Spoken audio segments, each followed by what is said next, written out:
Hola, me llamo Rosemary Banque.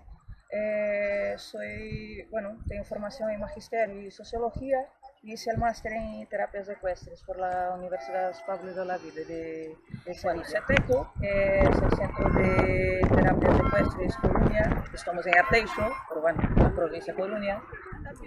Nos dedicamos a terapia para niños con diversas necesidades especiales, desde autismo hasta enfermedades raras, y también trabajamos la parte física, que aprovechamos el caminar del caballo, el movimiento tridimensional para trabajar tanto la musculatura como para crear nuevas conexiones neuronales. El caballo gallego, como tiene un paso más corto, lo que provoca es un desequilibrio constante, porque nosotros no trabajamos con sillas, lo que vemos con David es un monturín, no es una silla. De esa forma recibe más el calor del animal y trabaja mucho más la musculatura, porque el niño tiene que estar constantemente buscando su equilibrio, lo que provoca que él esté más atento y que la musculatura se vea bastante reforzada.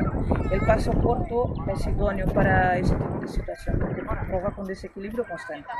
El porqué del caballo gallego. Siempre hubo un interés de nuestra parte, de CETECO, del Centro de Terapias Ecuestres Coruña, de trabajar con caballos autóctonos de Galicia.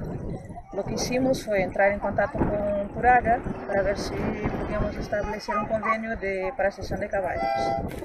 El caballo gallego tiene varias características que para las terapias ecuestres son bastante interesantes. Primero, la estatura. Por su estatura es idóneo para poder intervenir con el niño durante las sesiones. El temperamento del caballo, que a mí particularmente me gusta bastante, que es un caballo que pese a ser un poco cabezón, una vez que te haces con él, pues es bastante trabajador y bastante colaborador. Tiene mucha curiosidad, que en nuestro trabajo también nos interesa bastante, porque queremos que el animal conecte con los niños, no solo con los niños que tienen alguna necesidad especial, pero los niños en general. La fuerza es un animal que pese a la edad sigue manteniendo bastante fuerza. Uno, por ejemplo, está muy cerca de los 30. Para otros trabajos posiblemente no valdría, pero para nosotros es idóneo